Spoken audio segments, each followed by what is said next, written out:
पैसा बड़ा है कि चरित्र बड़ा है?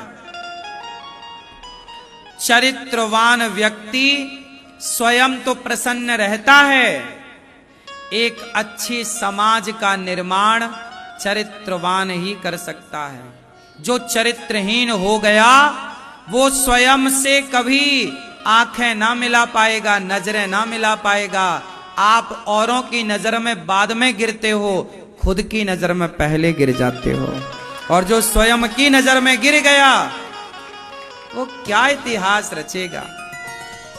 इस देश में उन लोगों ने इतिहास रचे हैं जिनका चरित्र मजबूत था।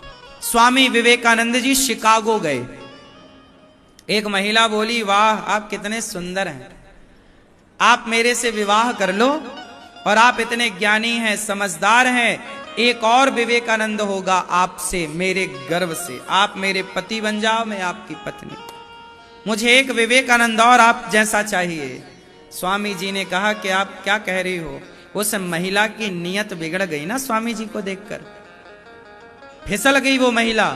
स्वामी जी से बोली, आप मुझे एक पुत्र दे दो। स्वामी जी बोले, क्या चाहती हो? बोले, पुत्र।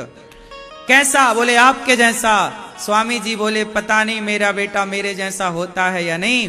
तुम्हें मेरे जैसा बेटा चाहिए तो पक्की बात, आज से मैं तुम्हारा बेटा, तुम मेरी मां। स्वामी जी चरणों में गिर पड़े, तुम मेरी मां और मैं तुम्हारा। ये चरित्र है इस देश का, हाँ या ना?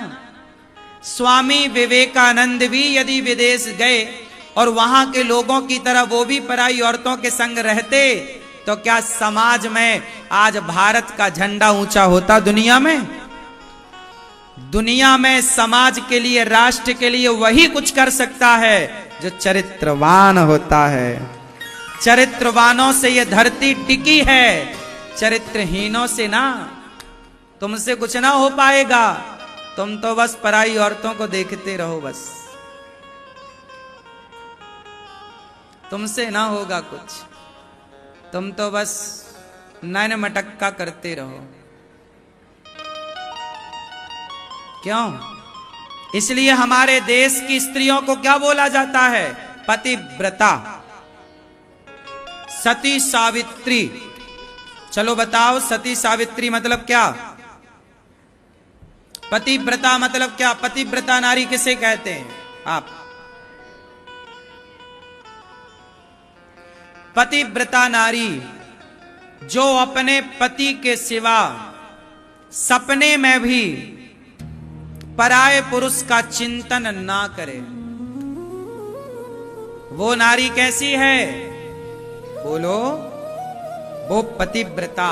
और आजकल की जो लड़कियां हैं, जब ये कल पत्नी बनेंगी तो क्या ये पतिव्रता लायक हैं कुछ? बोलो, देख लो। अच्छा, आप में से कितने पुरुष ये चाहते हैं कि मेरी पत्नी पतिव्रता हो? कितने पुरुष ये चाहते हैं कि मेरी पत्नी पतिव्रता हो? क्यों, आप नहीं चाहते? तो हाथ उठाओ ना, दर्द है क्या? चाहते हो? ये भैया आप लोग चाहते हो कि आपकी पत्नी पतिव्रता, आपके सिवा किसी और पुरुष को ना देखे? तो ये बताओ, तुम भी तो किसी लड़कियों को नहीं देखते? तुम पत्नीव्रता हो? उत्तर दो। अच्छा बताओ, स्त्रियां कैसा पुरुष चाहती हैं? जो आपके सिवा सबको देखे या आपके सिवा किसी को ना देखे? कैसा पुरुष चाहिए आपको? हर लड़की ये चाहती है कि मेरा वाला पति, मेरा वाला किसी और नारी को ना देखे। क्यों? स्त्रियां अपने पति को कभी शेयर करना नहीं चाहती, बांटना नहीं चाहती। स्त्री चाहती है कि मेरा पति चरित्रवान हो, मेरे सिवा किसी और की तरफ ना देखे। राम जैसा चरित्रवान, कितनी महिलाएं चरित्रवान पति चाहती हैं कि मेरा पति बिल्कुल राम जैसा हो, किसी और की तरफ आंख उठाकर ना देखे। लेकिन एक बात बताओ, राम जैसा चरित्रवान पति चाहने वाली स्त्रियां क्या खुद सीता जैसी चरित्र वाली हैं? समस्या तो ये है कि गड़बड़ दोनों तरफ से है। इसलिए अब आप लोगों को तो काम चलाना ही पड़ेगा सेकंड हैंड से। क्या करो, क्योंकि अब ऑप्शन ही नहीं है। अब पवित्र लोग कहां बचे हैं? ना के बराबर बचे हैं, कम। आप जैसे कुछ भले लोग संसार में हैं, समाज में हैं, तो ये धरती सब टिकी है। एक बात बताएं मेरी मां, अब मुझे इसका परिणाम पे चलना है। मैंने सारी बातें क्लियर कह दी, अब आओ परिणाम पे चलते हैं। जरा विचार करो कि लड़की भी चरित्रहीन है, पत्नी भी पहले संबंध में रह चुकी है पराई पुरुषों से, और पुरुष भी रह चुका है पराई स्त्रियों से। अब सोचो कि जब पत्नी भी चरित्रहीन है और लड़का पति भी चरित्रहीन है, जब तुम दोनों चरित्रहीन मिले तो जो तुम्हारी संतान होगी, अब बताओ वो कितनी बड़ी चरित्रहीन होगी।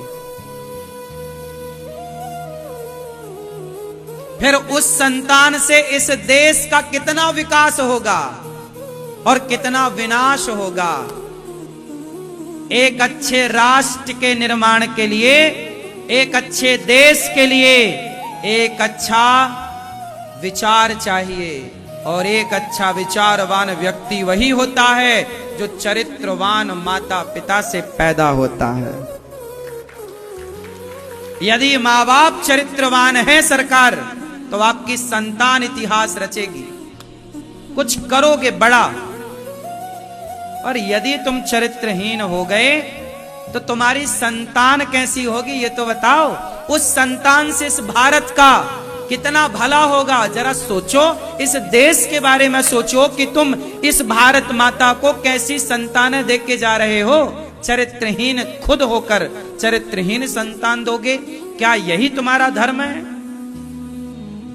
इस देश के लिए तो चरित्रवान बनो।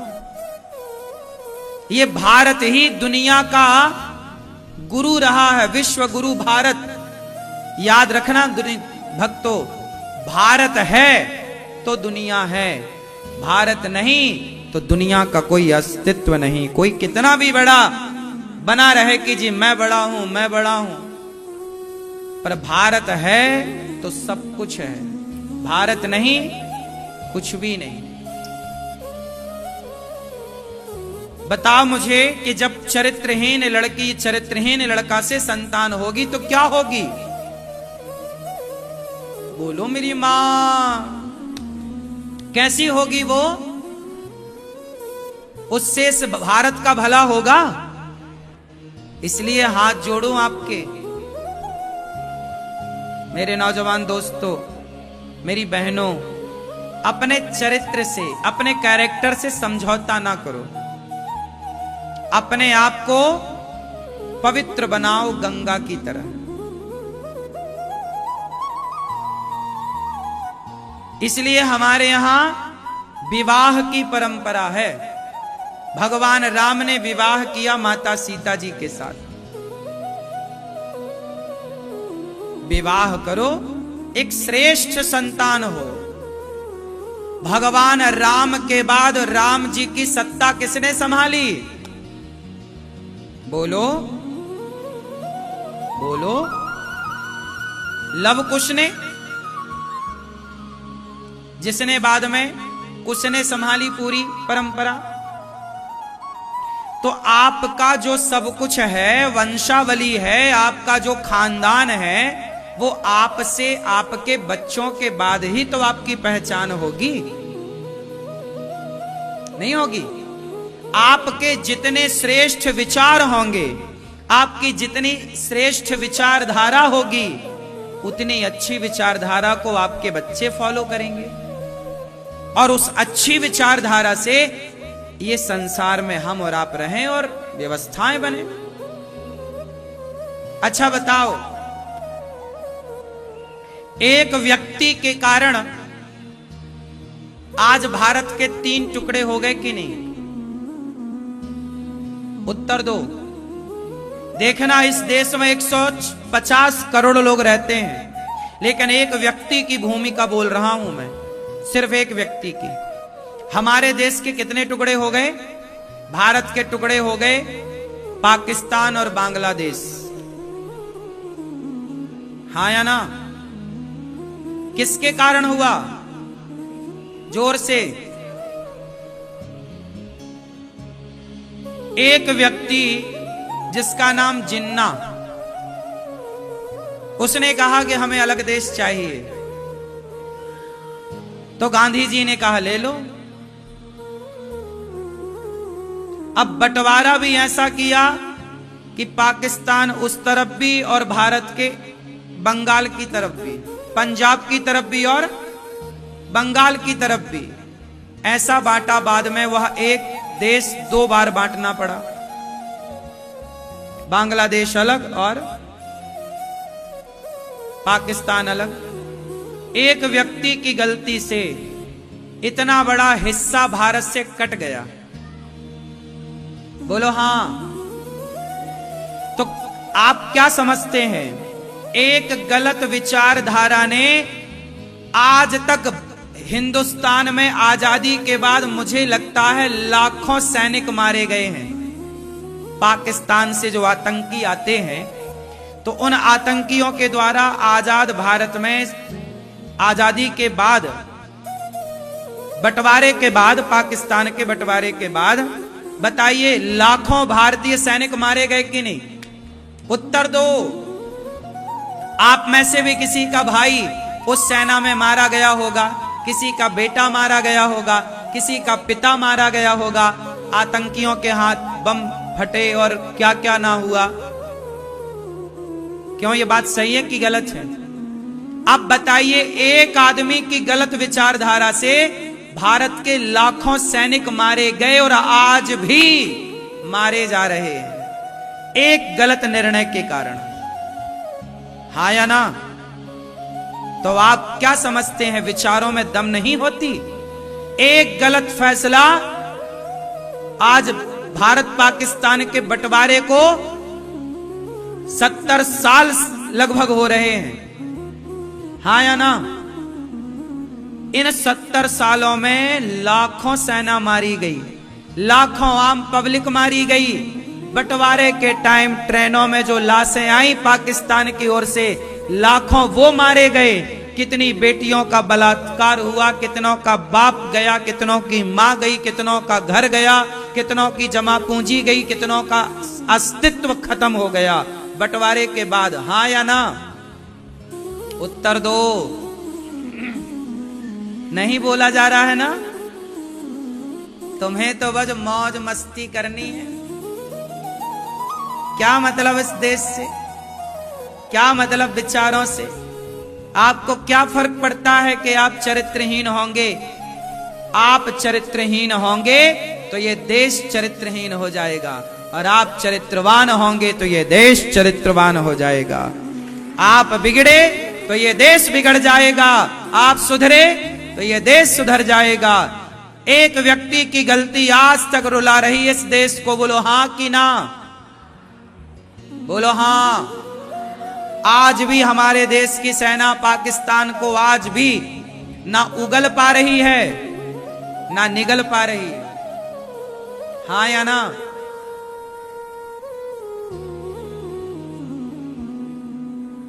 क्यों जी, बात सही है?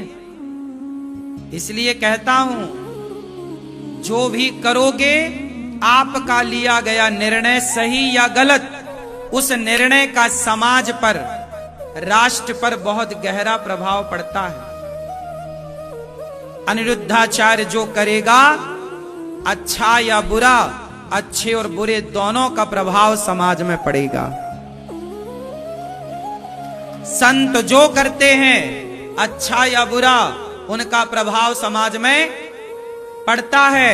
बॉलीवुड जो करता है, अच्छा या बुरा, दोनों का प्रभाव समाज में खूब पड़ता है। आज हमारे देश का युवा जुआ खेलने लग गया, जंगली रमी डाउनलोड कर लिया बॉलीवुड के कहने से। भारत के लाखों युवा जुआ में करोड़ों रुपए हार चुके। किसके कहने से? बॉलीवुड के कहने से। बॉलीवुड ने कहा कि डाउनलोड करो, आपने डाउनलोड कर लिया। क्या मतलब? इसका अर्थ यह है कि एक व्यक्ति, एक विचारधारा समाज को बना सकती है और बिगाड़ सकती है। बॉलीवुड की विचारधारा ने इस देश को बनाया कि बिगाड़ा? उत्तर दो, उत्तर दो। जिन्ना और महात्मा गांधी जी की विचारधारा ने इस देश को बनाया या लड़ाया? बोलो। ट्रेनों में जो कटके लोग आए, पाकिस्तान से भारत ट्रेनों में कटके आए ना, लाशें आई थी ना, सुना कि नहीं आप लोगों ने? मुझे बताओ कि उन कटी हुई लाशों का हत्यारा कौन है, जिम्मेदार कौन है? बताओ, बोलो जोर से। हाँ, वो लोग जिम्मेदार हैं जिन्होंने बिना विचारे इस देश को टुकड़ों टुकड़ों में बांट दिया। क्या जरूरत थी देश को बांटने की? जिन्ना को 2 थप्पड़ लगाना था। तेरे बाप का देश है जो तुझे दे दें। एक आदमी को 2 थप्पड़ मारते ठीक हो जाता। ये तो ऐसी बात हो गई कि दुशासन साड़ी खींच रहा था और पितामह चुपचाप तमाशा देख रहे थे। अरे दुशासन को 2 थप्पड़ मार दिया होता पितामह ने। यदि पितामह ने 2 थप्पड़ दुशासन को जमाए होते तो क्या महाभारत होता? उत्तर दो। जिन्ना को 2 थप्पड़ जमाए होते महात्मा गांधी जी ने तो देश बढ़ता? इसलिए कहता हूं, समय पर थप्पड़ मारना भी सीखो। समय से अपने अधिकार के लिए लड़ना सीखो। तुम्हारी चुप्पी ने क्या क्या कर दिया, आगे ना जाने क्या क्या होगा। तुम तो मौज कर रहे हो पराई औरतों के संग, पराई मर्दों के संग। तुम्हें तो लिव इन में रहना है। क्या होगा इस देश का? आज जब भारत का युवा चरित्रहीन हुआ तो आने वाले 20 साल बाद जो संतानें होंगी वो कितनी बड़ी चरित्रहीन होंगी। आज का लड़का, 20 साल का लड़का भटक जाता है। लेकिन एक बात बताएं, आने वाले 15 से 20 साल के बाद अभी भी ये केस देखने को मिलने लग गए। 12-12 साल के लड़के, 13-13 साल के लड़के, लड़कियां ये चरित्रहीन हो रहे हैं। 8वीं क्लास में पढ़ती है लड़की, गोल गोल रोटी बनाना नहीं आती पर प्यार करती है मस्त।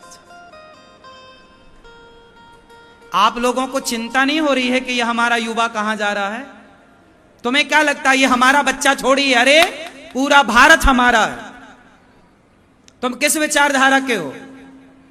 तुम्हारा बेटा 14 साल का है, यदि वो बिगड़ रहा है तो चिंता का विषय है, हाँ या ना? तुम भले चिंता ना करो, तुम तो मस्त हो, तुम्हें क्या मतलब? लेकिन इन्हीं बच्चों से ये भारत टिका है। हम लोग मर जाएंगे, ये बच्चे ही तो इस देश को संभालेंगे। तो जैसे बच्चे होंगे वैसा ये देश होगा।